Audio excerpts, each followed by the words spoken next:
Theodore and Hank were bringing a cargo ship named Catherine into the big harbor. Theodore was the tug in charge. That meant he was up in front, leading the way and giving the orders. Theodore always felt important when he was the tug in charge. Theodore gave 2 stern blasts of his whistle to warn Hank he was about to start turning. "Why, that is the cutest little whistle," said Catherine. "My whistle isn't cute or little," said Theodore. "My whistle is fresh," suggested Hank. It was the only word he could think of just then. Well, by the time they reached the dock, Theodore had a big frown. After all, he was an important tug in charge, and he didn't think an important tug in charge should have a cute little whistle. After he had finished moving Catherine, Theodore couldn't stop thinking about his whistle. That was Emily's whistle. Now to Theodore, Emily's whistle always sounded confident. It seemed to say, "I'll handle this." Theodore cleared his smokestack and blew his best whistle. But to Theodore, his whistle said, "Ordinary." "My whistle isn't good enough," he thought. Theodore wanted his own special whistle. He decided to make his whistle sound just like Emily's. Theodore blew and blew his whistle, trying to make it sound confident like Emily's.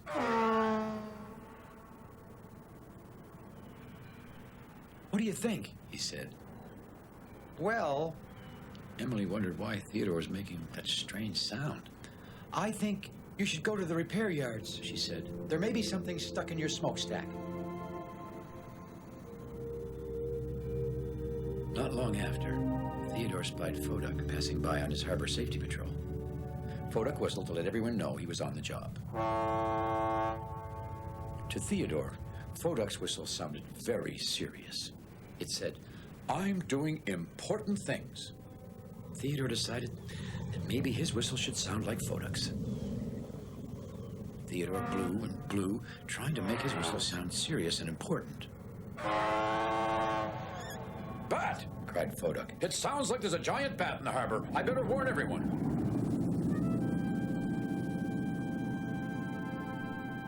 "Did he say my whistle sounded like a bat?" frowned Theodore. Hank was just getting ready to pull Bobby Barge when Theodore came floating along. Hank let out a loud whistle as he got underway. Now to Theodore, Hank's whistle sounded larger than life. "I'm ready for anything," it seemed to say. And Theodore decided that maybe his whistle should sound more like Hank's. "Hank, wait a minute," he called. Theodore blew, and he blew his whistle, trying to make it sound larger than life.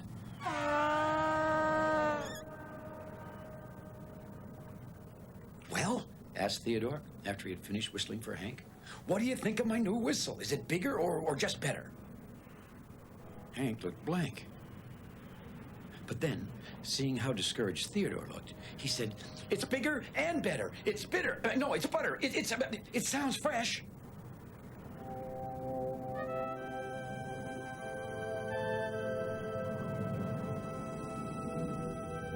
Theodore continued along his way home when he saw George moving Owen the oil rig. Well, George gave a bumper-rattling blast with his whistle. To Theodore, George's whistle sounded big and brash and bold. It announced to all the world, "Make way for me." George has the very best whistle of all, thought Theodore. So Theodore decided to make his whistle sound just like George's. Theodore took his windiest breath, made his best whistling face, puckered his lips, and let out all his air with a great whoosh. The big harbor shook with the mighty sound of nothing. Not a sound. Not a peep. Not even a little bird's tweet. Theodore had worn out his whistle. That afternoon, the tugboats were gathered at the great ocean dock. The dispatcher was about to make a surprise announcement. Tugboats, The dispatcher began. this afternoon a very special guest is arriving in our harbor. The great ocean liner, the Queen Stephanie. The tugs were thrilled to hear this. The Queen Stephanie was the grandest ocean liner in the world. She visited the harbor every now and then, and when she did, it was always a special event. Everyone shipshape? Asked the dispatcher. The tugs all whistled. Yes, sir. One by one.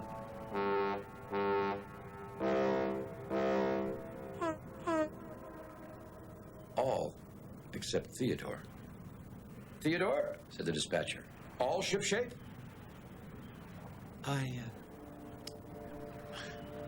I can't whistle, Theodore said in a voice the dispatcher could hardly hear. Well, the dispatcher said nothing for the longest moment. And then he turned so that only Theodore could hear. Theodore, tugs must have whistles if they want to work. No, I'm sorry, but I can't send you out with the other tugs to bring in the Queen Stephanie today.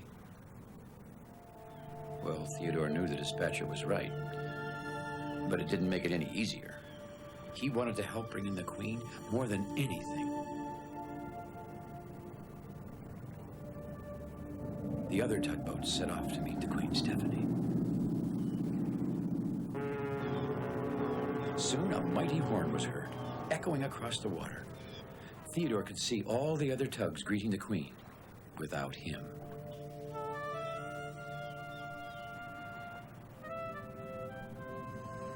It all started because I didn't like my whistle, Theodore thought sadly. And now, I don't have any whistle at all.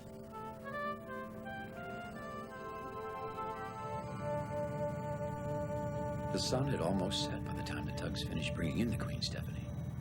They returned to the great ocean dock, tired but excited, and talking loudly about the Queen. She really is the nicest ship, said Emily. She's so kind. Very modern, Said Photo. very big. Trumpeted George. Very fresh, exclaimed Hank. Well, that was the only word he could think of, and it sounded great. Hearing how wonderful it all was just made Theodore feel even worse about missing his chance to bring in the great ship. Emily floated quietly over to Theodore. The Queen Stephanie was asking about you, she said. She was? Said Theodore. What did she want? What did she say? What did you tell her? Oh, tell me, Emily. She asked me where you were, said Emily. She did? Said Theodore. Yes, continued Emily. I think you should go over and say hello. Do you think it's okay? Said Theodore. Sure, replied Emily. Even though you can't work without your whistle, you can still visit. A little later, Theodore set off to see the Queen Stephanie. It was dark by now. The harbor lights were winking all around him. Why was the Queen asking about me? Theodore wondered. The closer Theodore got to the Queen Stephanie, the louder his heart seemed to pound. He was sure the whole harbor could hear it. And then he saw her.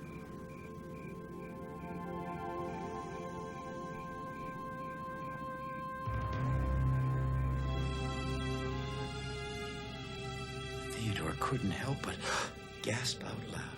Oh, what a sight she was. Her lights reflected in the water, and she swayed slightly in the nighttime tide so that she seemed to be suspended in the sky itself. To Theodore, oh, she looked like a great floating palace. Theodore, said the Queen, surprised, I'm very glad to see you. I missed you today. When Theodore heard this, he felt sad. I'm sorry I couldn't help bring you in, he said. But, well, you see, I wore out my whistle. Wore out your whistle? Said the Queen. Oh, that really is too bad. Your whistle is so bright and cheerful, just like you are. It is, said Theodore. I mean, I am. Theodore frowned a little. I didn't think you even noticed my whistle. Oh, I most certainly do, said the Queen. Even when I can't see tugboats buttoned on way below me, I can always hear their whistles and tell exactly who they are by their sound. Oh, every tugboat has their own special whistle. Even Me? Said Theodore. Oh, I should say so, said the Queen brightly. Your whistle is the most special thing about you. My whistle? Said Theodore. Of course, replied the Queen. Your whistle always makes me smile. Well, Theodore was silent. He was thinking about everything the Queen was saying.